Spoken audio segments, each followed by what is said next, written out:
Tlatelolco también fue un lugar combativo. Me parece que ahí se entabló una guerra contra la institución, algo que me parece muy importante para el arte.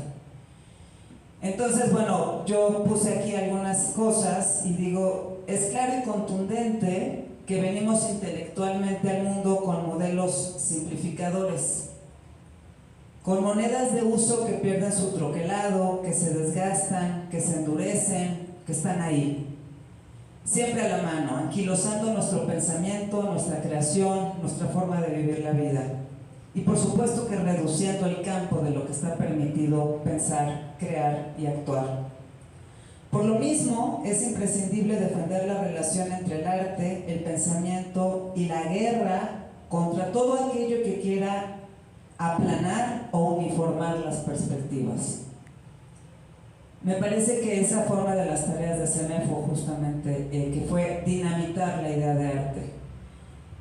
Dice aquí, si toda obra de arte es un manifiesto pensante, el artista como pensador se pronuncia contra el modelo binario que separa al arte del pensamiento y al pensamiento del arte, preguntándose por qué fuerzas combativas animan a las obras y cuál es el significado de estas. Me imagino una pregunta como, ¿cuál es la fuerza combativa que hizo que distintos artistas, pensadores, yo en ese entonces, bueno, yo soy filósofa de formación, pero también estudié teatro, y bueno, ¿cuál fue la fuerza combativa que hizo que este grupo se conjuntara? Creo que sería una pregunta interesante. ¿Tú cuál piensas que es Lalo? Yo creo que coincidieron ahí muchos factores también, ¿no? Estábamos justamente en una resistencia contra el impuesto, ¿no? Institucional, que aparte era ya absurdo, ¿no? Digo, el hecho de que a Luc lo hayan clausurado, no sé, 12, 14 veces era como una muestra del autoritarismo y de la rigidez que había ahí, de la falta de opciones y de espacios y de libertad, ¿no? Entonces creo que CEMEFO, como bien lo dices, a mí fue algo que me sorprendió mucho, fue que había un gran trabajo previo, había un análisis estético, había como, o sea, no eran performance, en realidad eran montajes producidos, bien producidos y bien dirigidos también, ¿no? O sea, yo digo, no sé cómo fueron los procesos de creación colectiva, pero fue algo que marcó huella y que hizo escuela en ese momento, bueno, hasta la fecha, ¿no? Hasta la fecha creo que fue un grupo que vino justamente como a sintetizar el sentido de unas generaciones oprimidas y como sin salidas y sin opciones, y llegaron pues a eso, como a enarbolar ahí una libertad rayando en la locura y en el desafío social, y eso fue pues muy grato para la mayoría de los chavos, y trascendió CEMEFO justo por eso, ¿no? Justo por eso. Yo me acuerdo que cada vez que anunciábamos que iba a CEMEFO, bueno, era bastante la demanda y se llenaba, y algunas veces al principio, cuando no conocían bien el trabajo de CEMEFO, pues mucha gente se iba, mucha gente se salía, muchos chavos y chavas salían huyendo de Luc, ¿no? Así como con temor, como de que esto va a pasar algo grave y a lo mejor me voy. Entonces, ya en la puerta donde teníamos decíamos, no va a pasar nada, tranquilo, no sé qué, no, ya quiero ir, ¿no?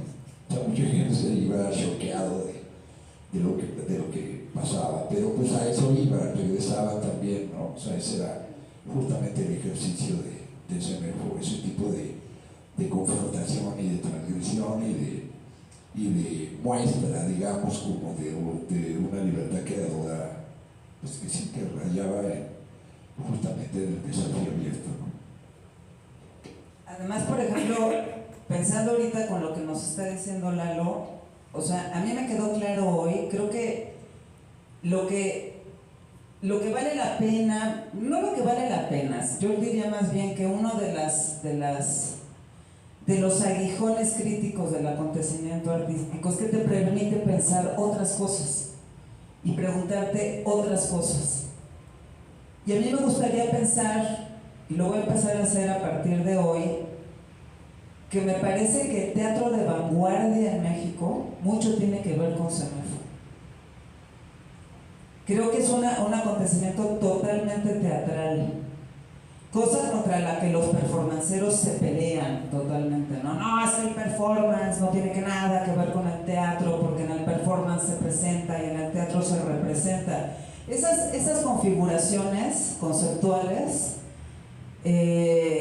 para mí, no son ya como muy válidas, porque están formuladas desde un binarismo que separa el teatro del performance. Y el arte contemporáneo, o el arte que viene desde las vanguardias, y no solamente el arte contemporáneo, también podríamos hablar de la transdisciplina renacentista. Es decir, esta cuestión de la transdisciplina no es una cosa totalmente actual. La idea del artista como polímata, es decir, que es científico en tanto que artista, artista en tanto que poeta, poeta en tanto que músico, eso fue ya un planteamiento transdisciplinario, ¿no? Que por supuesto viene a explotar con otras aristas y con otros contenidos culturales en el mundo contemporáneo, ¿no? Pero bueno, ahora yo plantearía lo siguiente. Dice: el activismo artístico, como apertura de espacios, saberes, subjetividades, busca cortar la brecha entre arte y sociedad, llevando a juicio la figura hegemónica del artista como genio, posibilitando la irrupción de diversas formas de vivir concretas y cercanas, cuya fuerza es a veces más trepidante porque nace de un reclamo de igualdad y justicia. Y yo me pregunto hoy, frente al activismo, que es una respuesta artística frente a la violencia actual, ¿cuál es el giro cultural que se da? ¿No? Desde un grupo que trabaja con una escenificación de la violencia y que hoy en día no puede rebasar la estética de la crueldad que gobierna el mundo actual. Es decir, todas estas imágenes del narco, de los cuerpos colgados de los puentes y tal, por supuesto que rebasa en la realidad, y ahí sí nos está representando, ahí se está presentando la violencia tal cual, la violencia más cruda, pero con una estética. Es decir, estas presentaciones, estas teatralidades de la violencia, por supuesto que están planeadas, están articuladas estéticamente, ¿no? Y me pregunto cómo CEMEFO adelantó de alguna manera esa visión, pero sublimándola en el arte, porque ni nadie se murió, ni nadie se mutiló, ni nadie se aventó por la ventana, ni nadie se ahorcó, ni mucho menos. Sí hay una representación en CEMEFO, hay representación, hay teatro. Y bueno, pienso por ejemplo ahora en cómo el arte, el activismo, cómo el reclamo social para que exista mayor equidad y mayor justicia es un paso adelante en la ética del arte. Me parece que incluso la presentación de CEMEFO, la escenificación de la violencia, tenía una ética estrambótica, extravagante, si quieren, pero había un compromiso social, creo yo. No sé tú qué opinas de eso, o si alguien quiere preguntar algo sobre esto. Nosotros, si éramos, en la mesa pasada, Juan dijo que todos veníamos de familias desintegradas y problemáticas, y dije, pues serás tú, porque yo no. Ay, no, mi familia era como de la casita de la pradera. Por eso le salía así. Y bueno, me parece que por esa parte como de la conjunción de trabajo de un arte vitalista, porque creo que todos éramos muy amigos, loquísimos, si quieres, pero creo que esa parte de crear juntos, de conjuntar los saberes de cada quien, fue una experiencia muy rica, ¿no? Porque en realidad vivíamos como pensábamos, ¿no? Esta idea de que todos estábamos unidos porque queríamos estar en la morgue y tal, que de la que habla Tere, que esas escenas del deshuesadero están increíbles, me parece que forma parte de la ficción que es CEMEFO. Es decir, en CEMEFO también hay un juego de la ficción, y eso es lo interesante, ¿no? Porque no es que todos nos la pasáramos en la morgue, ni mucho menos. También estábamos comiendo quesadillas en Villacuapa, oyendo Black Sabbath, que me parece que algo que vinculó al grupo fue Black Sabbath, que sigue siendo mi banda favorita, ¿no? Porque en realidad nos hicimos amigos porque nos juntábamos a escuchar a Black Sabbath. Entonces, Black Sabbath forma parte, eso es algo sobre lo que yo quiero escribir, cómo Black Sabbath impulsó a este grupo. Y otra parte que no está y que me parece que es importante por lo pronto ahora mencionar es la presencia de Alejandro Montoya, que fue el que bautizó al grupo y el que nos propuso deberían de hacer algo. Ya que se están juntando y ya que son una bola de locos creadores, hagan un performance. Y de ahí nació, me parece que Viento Negro, ¿no? Esa parte me parece que también sería como interesante narrarla. Y creo que, por ejemplo, todos estos mitos alrededor de CEMEFO, que también forman parte de la ficción CEMEFO, de que si uno era nazi, de que si hasta llegaron a decir que hacíamos sacrificios y que nos bañábamos en sangre y no sé qué tanto, no es cierto, pero es cierto dentro de la ficción. Entonces me parece que CEMEFO también forma parte ya como de los mitos urbanos de la Ciudad de México, ¿no? Sí, es totalmente cierto que eso pasa, ¿no? A mí también me ha platicado que el look, ¿no? Digo, yo estuve toda la noche en el look porque pues ahí vivía, pero llegaron a platicar que el look se inundó un día y que, o sea, unos super mitos así que dicen, güey, ¿cómo? ¿No? Y o sea, me platicaron unas historias del lugar, o sea, que es, pero es parte justamente, ¿no? Como era un tiempo como muy especial. Yo me acuerdo que por ejemplo, en uno de los eventos que hubo musicales en que estuvo CEMEFO también en un performance, la mayoría de los chavos iban un poco góticos, iban maquillados, la mayoría del público. Entonces llegaron unas chavitas que escribían en la revista Eres, que era súper fresa. Ay, perdón. Y escribieron una nota en la revista Eres, hablando de los maquillajes de los chavos y que la onda y no sé qué. Y el siguiente jueves, viernes y sábado, llegaron una cantidad de escuinclas y de chavitos fresa, maquillados, formados y bien portaditos, así que fue una maravilla, ¿no?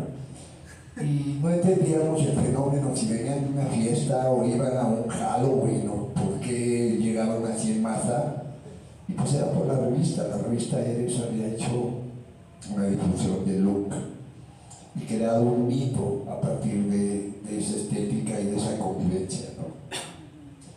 Pero se daba mucho más en aquella época que pues, bueno, ahora está igual, en la Ciudad de México no pasa nada, es como un rancho grande, creo que está peor ahora, ¿no?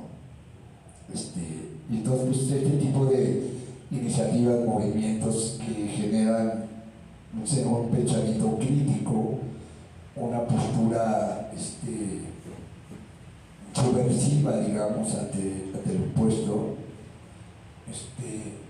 pues se pierde, se está perdiendo. O sea, yo no veo que haya nada nuevo ni que suceda nada, desafortunadamente. Somos una generación que tuvo el privilegio de haber vivido eso. Y bueno, pues ojalá que, digo, de eso se trata el sistema justamente, ¿no? Como de tener tranquilos y productivos al rebaño. Pero lo que se hace bien fue lo que pasaba en el look, la Tifa Cabaret, todas esas cosas que hicimos juntos. Fue una generación distinta, tan distinta que se sacó el PRI del poder, tan distinta que se cambió a la Ciudad de México. O sea, había un movimiento importante social, ¿no? Sí, algo que dice aquí Lalo es que pues sí, me parece que habría que escribir un buen texto sobre Semefo. Yo los textos que he leído en el libro de Mariana David, me parecen algunos buenos, otros no tanto, otros llenos de mitos. No es que estén llenos de mitos, pero están pensando que son verdades, entonces ya la interpretación ya va para estar construida de una manera que no es como muy cercana al acontecimiento. Creo que me debo escribir como alguien que estuvo adentro y que se dedica además a la teoría del performance y a la teoría performática. Y sí me parece que rememorar esto y de alguna manera creo que vivimos una época contra la que hay que luchar, ¿no? Y es muy difícil luchar contra la época porque ya no hay nada que romper. Todo está tan devorado por la máquina capitalista que es muy difícil romper con algo, ¿no? Y me parece que sí tuvimos la suerte, Lalo y yo, de trabajar juntos, aquí el Totito y yo también, ¿no? Y todos los que estuvimos en esa época, porque yo detecto hoy en día pues que el arte puede formar ya parte del lixiviado cultural, del peor lixiviado cultural, ¿no? Y justamente aquí hago algunas preguntas sobre esto. En ese entonces, cuando en los 90s, cuando surgieron todos estos acontecimientos artísticos de ruptura, no había becas todavía, o sea, era decir, en realidad uno vivía del arte a contracorriente de la época, ¿no? Y me parece que eso fue lo que le dio fuerza a los movimientos, ¿no? Que justamente que había que luchar contra la época. De alguna manera, Artaud habla de estos artistas como los suicidados de la sociedad, ¿no? Entonces, bueno, pongo aquí, por ejemplo, digo, hablar de pensamiento y arte independiente es actualmente muy problemático. Nos lleva a pensar en la relación entre la independencia, la irrupción política, lo marginal, la crítica y en su posibilidad de resistencia. ¿Es posible hoy en día sostenerse en esta trinchera, soportando todas las batallas, a veces sin armamento y a punta de pedradas? Por lo pronto, lo que es claro es que tanto lo disruptivo como lo crítico tendrían que ver con la producción artística al margen de la institución. Yo me pregunto hoy en día qué está al margen de la institución. No hablamos solamente de la institución del arte, sino de la institución del mercado. Es muy difícil que te puedas salir de ahí, de hecho pienso que es imposible. Entonces, bueno, en el caso específico de lo marginal, hablamos de otra cosa. Porque actualmente el arte que se puede considerar marginal es solamente el arte de los marginados. Estamos hablando del arte que producen los segregados, los excluidos, los que no comparten los rasgos comunes del resto de la sociedad, como son los pacientes psiquiátricos, los criminales, los que son llamados primitivos, los que son considerados naif, los visionarios, los mediums, los incultos, los cuales pueden ser, si acaso, considerados artífices de ciertas obras con cierto valor artístico, pero que no van a poder alcanzar dentro del sistema de reproducción institucional la categoría oficial de artistas.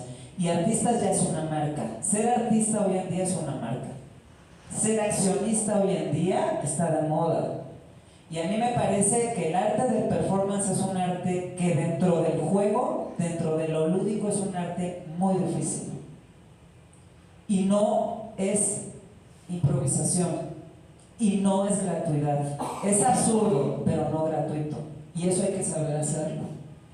¿Sí? Entonces, bueno, yo me pondría aquí entonces... digo aquí, la independencia es una tarea que el artista, aunque no cualquiera, se impone a sí mismo. Yo me pregunto cómo se puede ser hoy en día subversivo. Es algo que yo les preguntaría a ustedes, ¿qué opinan? ¿Qué significa hoy en día ser subversivo? Uno de los aspectos que me parece claro desde la perspectiva filosófica y estética